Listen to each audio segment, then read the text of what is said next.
It's really a big problem that where the agencies, registries, and the insured people are calling the insurers for insurance verification, insurance information, and coverage issues.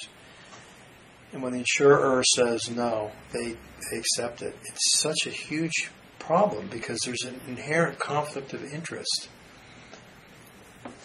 where the insurer is the entity paying and also being asked advice about whether they should be paying. And, I like to believe that people always do the right thing for the right reasons, but when there's a conflict of interest, you have to have a third eye looking at everything to make sure that people are doing what they're supposed to be doing. I tell my registry and home health agency clients that as a practice they should be getting copies of the policies from their clients and understand what the policy benefits are so that they can properly manage it, so that they're not hit maybe at the end with some letter or some denial by the insurer that policy's maxed out, we're sorry, you're done. People have to know if they're reaching the end of coverage, what they need to do to restore properly. And without having the policy in hand, there's no way that they're going to be able to properly manage it. Time and time and time again, in the cases that I've handled on behalf of registries and agencies,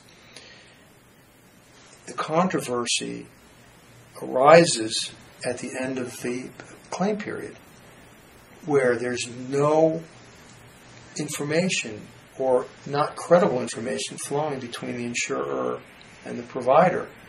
The next thing you know, the provider's saying that you've reached the end and so forth, and then you have a big problem. You have a catastrophic problem because the insured person is being told your insurer said your benefits have expired.